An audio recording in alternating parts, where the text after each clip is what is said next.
मंजुलिका की कहानी। कहानी की शुरुआत होती है एक भव्य और प्राचीन महल से, जो अपनी खूबसूरती के साथ साथ रहस्यमय घटनाओं के लिए भी प्रसिद्ध है। इस महल का नाम है भूल भुलैया और यह भारत के एक छोटे से गांव में स्थित है। लेकिन इस महल में एक ऐसा कमरा है जिसे हमेशा बंद रखा जाता है। लोग कहते हैं कि वहां एक आत्मा रहती है, मंजुलिका। सदियों पहले यह महल राजा वीरेंद्र सिंह का था। वह अपनी रानी विद्या से बेहद प्रेम करते थे।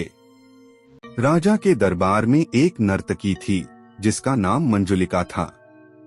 मंजुलिका बंगाल की रहने वाली थी और अपनी नृत्य कला के लिए प्रसिद्ध थी। महल में सभी उसके नृत्य के दीवाने थे, लेकिन मंजुलिका का दिल केवल राजा के लिए धड़कता था। वहीं राजा को मंजुलिका की भावनाओं का एहसास हो गया, लेकिन वह रानी से बेइंतहा मोहब्बत करते थे। इसलिए उन्होंने मंजुलिका के प्रेम को ठुकरा दिया। मंजुलिका को यह अस्वीकार बर्दाश्त नहीं हुआ। वह धीरे धीरे क्रोध और ईर्ष्या से भर गई। मंजुलिका ने अपनी नफरत को और ताकतवर बनाने के लिए काले जादू का सहारा लिया। वह तांत्रिक विद्या सीखने लगी और एक दिन राजा को श्राप देने का प्रयास किया, लेकिन उसकी योजना असफल हो गई। राजा को जैसे ही उसके इरादों का पता चला, उन्होंने मंजुलिका को बंदी बना लिया और महल के एक कमरे में कैद कर दिया। कैद में रहते हुए मंजुलिका ने अपनी अंतिम सांस ली, लेकिन मरने से पहले उसने वादा किया कि वह इस महल को कभी नहीं छोड़ेगी। वह आत्मा बनकर यहाँ भटकती रहेगी और जिसने भी उसकी शांति भंग करने की कोशिश की, उसे वह खत्म कर देगी। सदियों बाद इस महल को एक पर्यटन स्थल में बदल दिया गया। पर्यटक इसे देखने आते, लेकिन हर कोई बंद कमरे से दूर रहता, जिसे मंजुलिका का कमरा कहा जाता है। एक दिन एक नवविवाहित जोड़ा, सिद्धार्थ और अवनी, महल घूमने आता है।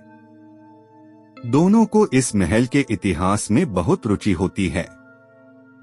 गाइड उन्हें महल के बारे में बताते हुए स्पष्ट चेतावनी देता है कि मंजुलिका के कमरे के पास न जाएं, लेकिन अवनी को उस कमरे को देखने की जिज्ञासा होती है। अवनी महल के अन्य हिस्सों को देखने के बहाने से अकेले उस बंद कमरे के पास पहुंच जाती है। जैसे ही वह दरवाजे के करीब जाती है, उसे अंदर से पायल की आवाज सुनाई देती है। यह आवाज उसे भीतर खींचने लगती है। सिद्धार्थ, जो उसे खोज रहा होता है, अवनी को आवाज देता है। जब वह अवनी को कमरे के पास पाता है, तो उसका चेहरा डर से सफेद हो चुका होता है। अवनी बस इतना कह पाती है, मैंने मंजुलिका को देखा, वह यहाँ है। अवनी के मुंह से मैंने मंजुलिका को देखा सुनकर सिद्धार्थ के रोंगटे खड़े हो जाते हैं। वह अवनी को लेकर महल के मुख्य हॉल में वापस आ जाता है, लेकिन अवनी अब अजीब हरकतें करने लगती है। उसकी आवाज कभी गहरी और गंभीर हो जाती है, तो कभी वह किसी अनजान भाषा में कुछ बड़बड़ाने लगती है। महल के गाइड और कर्मचारी सिद्धार्थ को बताते हैं कि यह पहली बार नहीं है जब किसी ने मंजुलिका की आत्मा को महसूस किया हो। वह कहते हैं, जो भी इस कमरे के पास गया है, उसे मंजुलिका ने अपनी चपेट में ले लिया। सिद्धार्थ को यकीन नहीं होता, लेकिन अवनी के अजीब बर्ताव को देखकर वह परेशान हो जाता है। वह महल के इतिहास और मंजुलिका के बारे में अधिक जानकारी जुटाने का फैसला करता है।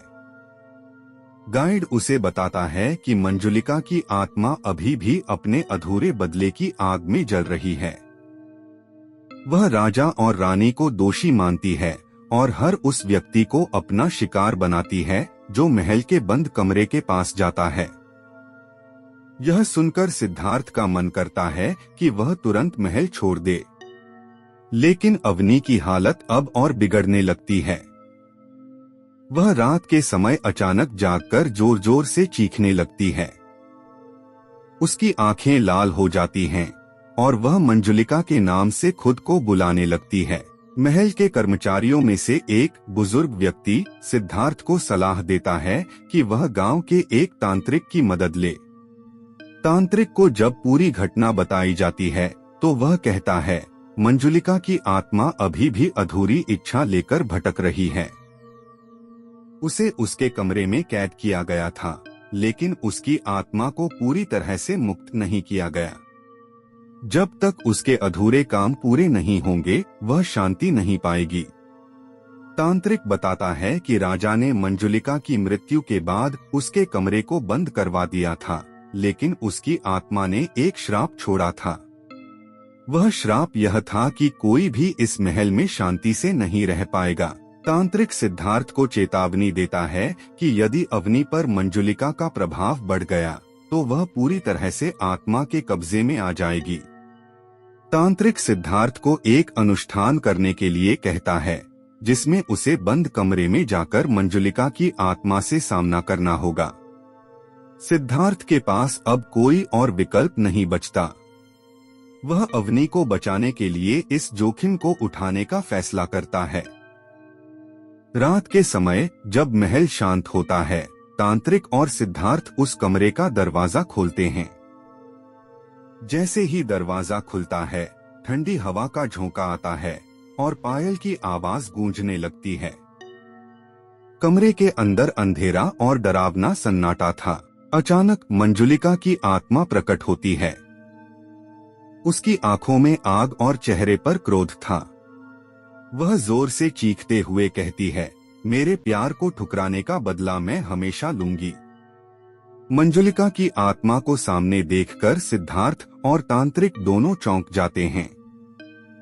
कमरे में अजीबोगरीब ऊर्जा फैल जाती है। मंजुलिका की चीखें महल की दीवारों को हिला देती हैं। तांत्रिक मंत्र पढ़ना शुरू करता है, लेकिन मंजुलिका उसे रोकने की कोशिश करती है। मंजुलिका जोर से चीखते हुए कहती है, तुम मेरी शक्ति को कम नहीं कर सकते। मैं यहाँ तब तक रहूंगी जब तक मेरे साथ हुए अन्याय का बदला पूरा नहीं होता। उसकी आवाज गूंजती है और कमरे की हर वस्तु हवा में तैरने लगती है। अवनी, जो तांत्रिक के निर्देश पर कमरे के बाहर बैठी थी, अचानक बेहोश हो जाती है।